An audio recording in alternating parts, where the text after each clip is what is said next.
The Spanish Armada, England's greatest threat explained.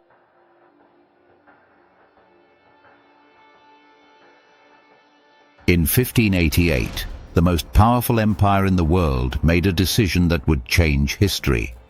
Spain, under King Philip II, assembled a vast fleet, around 130 ships, carrying thousands of soldiers and sailors, with one clear objective: invade England, overthrow its ruler, and restore Catholic rule. At the time, this didn't seem unrealistic.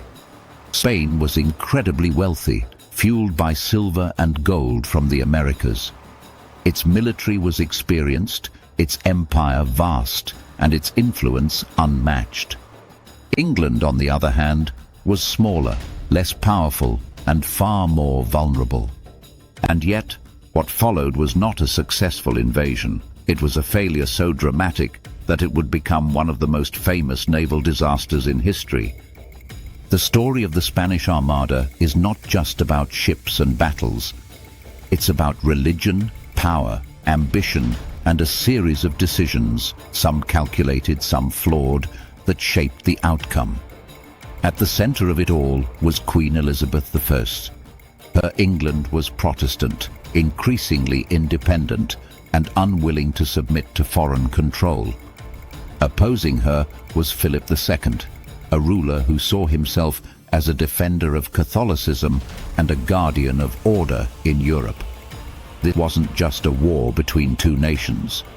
It was part of a much larger struggle that had been building for decades.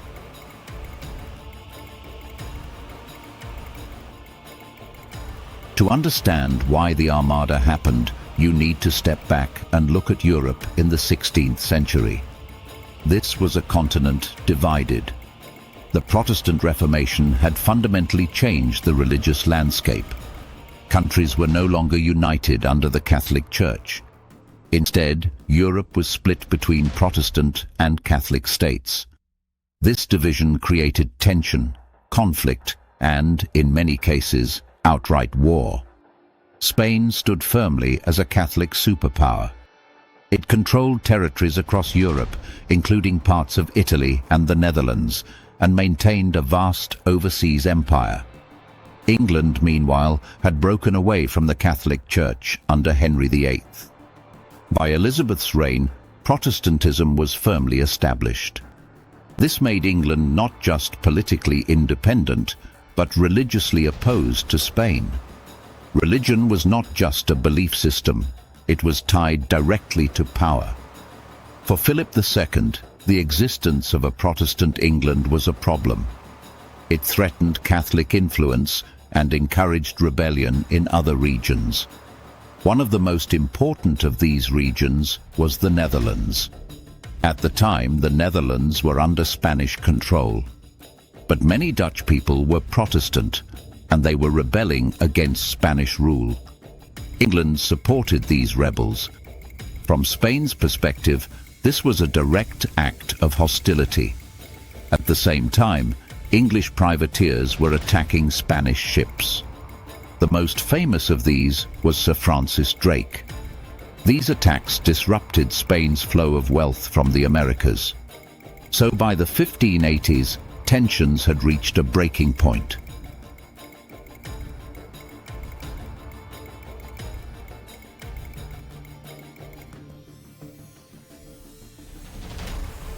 Then came one of the most important events leading up to the Armada: the execution of Mary, Queen of Scots, in 1587. Mary was a Catholic and had a legitimate claim to the English throne.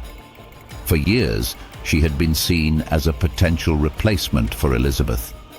Her execution removed that possibility, but it also outraged Catholic Europe.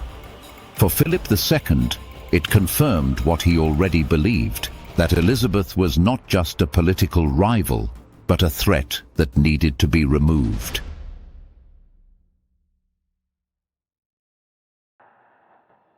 Philip's plan to invade England was ambitious and complex.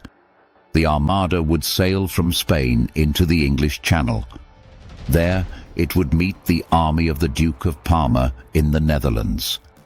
This army, made up of experienced soldiers, would then be transported across the Channel. Once in England, they would march on London. Elizabeth would be overthrown and Catholic rule restored. But there were serious challenges. Communication between the fleet and the army would be difficult. Timing would have to be precise, and the English Navy would not simply stand aside. The Spanish Armada was one of the largest fleets ever assembled at the time. It included a wide range of ships, large galleons designed for combat, armed merchant ships, supply vessels carrying food, ammunition, and equipment. The fleet carried around 18,000 soldiers and 8,000 sailors. It was a floating army, but it was not perfect. Many ships were not designed for long naval battles. They were built to transport troops, not engage in extended artillery combat. And leading this enormous force was Duke of Medina Sidonia. He was a nobleman, but not an experienced naval commander.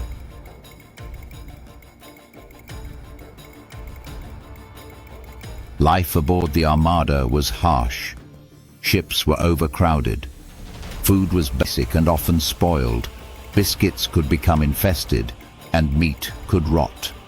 Water supplies could become contaminated. Disease spread easily in these conditions. Sailors and soldiers were packed into tight spaces with little comfort. There was also constant uncertainty. Many knew the risks of the mission. Storms, enemy attacks, and the sheer scale of the operation all created tension. By the time the Armada reached the English Channel, many were already weakened. England knew the invasion was coming. Preparations were made along the coast. The Navy was mobilized. Ships were equipped and positioned to intercept the Armada. English naval strategy focused on speed and distance. Rather than boarding enemy ships, they planned to use cannon fire to weaken them from afar. This was a significant shift in naval warfare. The Armada first set sail in 1588, but was forced to turn back due to storms. This delay gave England valuable time to prepare. When the fleet finally sailed again, it entered the English Channel in a crescent formation. This formation was designed to protect the fleet and maintain order. It was visually impressive, but also difficult to maintain under pressure.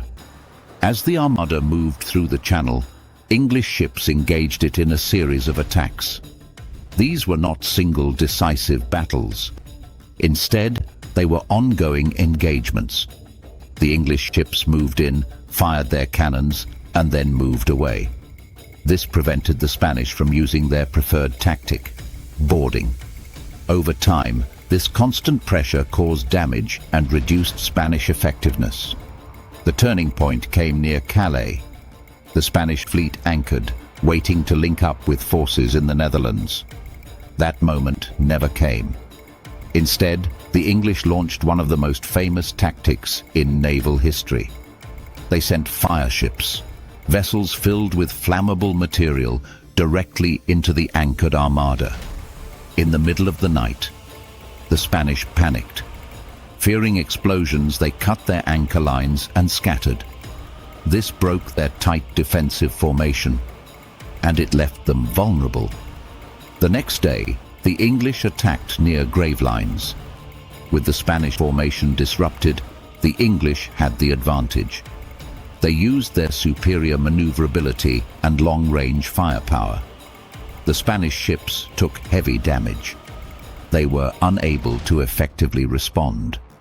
This was the closest thing to a decisive battle, and it went badly for Spain. Weather played a major role in the Armada's fate. Storms disrupted the fleet both before and after the battle. During the retreat, storms in the North Atlantic caused catastrophic damage. Ships were wrecked along the coasts of Scotland and Ireland. Thousands were lost. After Gravelines, the Armada was in serious trouble. they could no longer safely return through the English Channel. So they made a desperate decision. They would sail north around Scotland and Ireland and return to Spain that way. This is where things went from bad to catastrophic. The fleet encountered severe storms in the North Atlantic. Many ships were wrecked along the coasts of Scotland and Ireland. Others sank at sea. By the time the remnants of the Armada returned to Spain, they had lost dozens of ships and thousands of men. The failure of the Armada was due to multiple factors: poor coordination between fleet and army, English naval tactics, leadership challenges, logistical difficulties, and severe weather. It was not one single failure, but a combination. If Spain had succeeded, England's history might have been very different. Catholic rule could have been restored. Elizabeth may have been overthrown. England's future as a global power might never have developed in the same way. Elizabeth's speech at Tilbury became legendary. She presented herself as a strong and determined leader. It helped boost morale during a time of uncertainty. The defeat of the Armada had lasting consequences. For England, it boosted confidence and national identity, strengthened Elizabeth's position, marked the beginning of England's rise as a naval power. For Spain, it was a significant setback, but not the end of its influence. The war between England and Spain continued for years after 1588. The Spanish Armada was one of the greatest threats England ever faced. And yet, it failed. Not because of one dramatic moment, but because of a series of decisions, challenges, and events that unfolded over time. It remains one of the most important turning points in European history.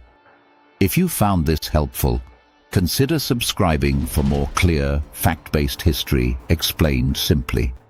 Thanks for watching.